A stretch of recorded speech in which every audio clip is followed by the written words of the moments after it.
Welcome, weary traveller. Now at this point, it's likely been several hours since you broke free of the Brookbire detention facility, and you're kind of looking at what to do now. Well, I can tell you it's the most important part of your starting journey, and that's settling your first town. The place that we want to find yourself is at the camp, the Parallon hub as it were, with all the villager shops and utility functions. We want to try and find where it says the Town Planning Office. That's the building situated right next to the blacksmith shop. Inside, we'll find a couple of villager traders, Tarrell the town planner, and an adventurer NPC that we won't worry about for now. We want to speak to Tarrell, and he's going to have a couple of unique trades. Now it's those unique trades which are going to be vitally important for your Chronicles experience. The first of which is kind of a town or nation planner book which opens up a GUI, and the second is the Slime Fun 4 book which enables much of the mod-like functionality. Now, just below those two, you're going to see the Settler's Wagon, and then the Settler's Wagon to the Settler's Charter.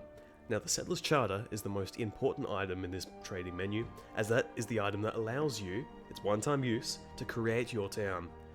Just quickly, I'm going to open up the Town Planner book. This book here has a whole range of different menus and submenus regarding nation configuration, chat, diplomacy, currencies, and more. Now, it does take a bit of time to kind of have a look through everything in this menu here, so I'm not going to cover everything today. However, the most important tabs are on the main screen there, and that you can kind of go through from there. Now, same kind of deal with the Slime Fun book here. I'm not going to run through everything in detail. However, you can see there is quite a few different categories in terms of different items and different multi-block structures. Arguably the most important one we have to kind of consider is the multi-block structures, as that kind of acts as a stand-in to what are the previous Civ system in terms of resource management and gathering.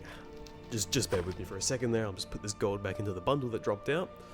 Now, if you remember, that trade for the Settler's Wagon actually required two unique items. It required the Lumberer's Axe and the Miner's Pickaxe. Now, these aren't items you can just find in the game, they're actually items you have to trade for from the recruitment center. When you speak to Harold at the market stall, you'll see he has a whole set of contracts available for trading. These contracts hire a villager to your nation, and they can range from just a normal blank villager to specialized villagers that have custom trades and custom resource generation. To the right of Harold, you'll also see another NPC. This NPC has trades for the custom items required to hire villagers alongside the Lumberer's Axe and Miner's Pickaxe that we need for the Settler's contract.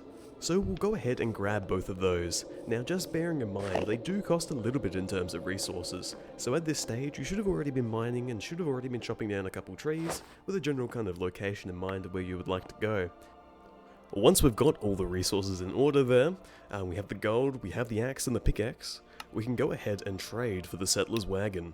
Now the Settler's Wagon, hey, we can turn that with the stack of gold there into the Settler's Charter.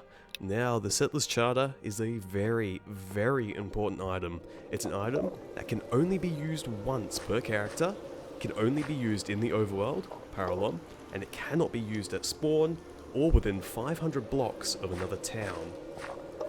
Why? Well, you'll see later, that's for sure. Hint, hint.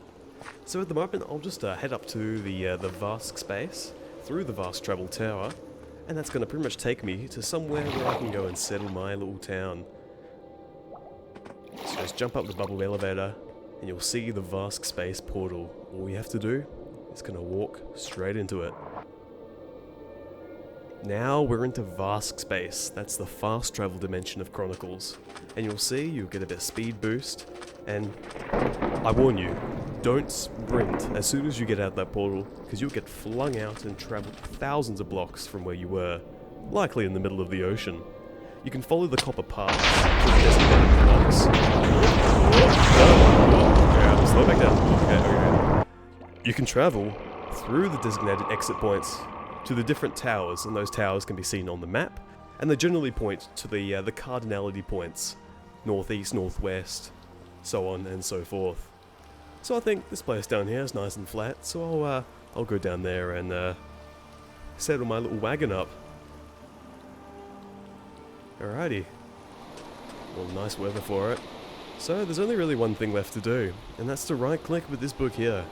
You'll get the little confirmation message, and then once you do, you'll start to unpack your wagon, creating your first nation claim on the Dine map, alongside giving you access to all the different menus in that GUI book from earlier.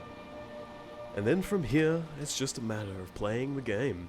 exploring the cornucopia, looting all the dungeons and fighting all the bosses, breaking and forming alliances, going to war, making peace. Building up your nation to be one of the greatest that this world and all the worlds in between have ever seen. So, have fun. You have a lot to do. Oh, there we go. Oh my gosh, I cannot tell you how many takes that took. Yeah, have fun, I guess.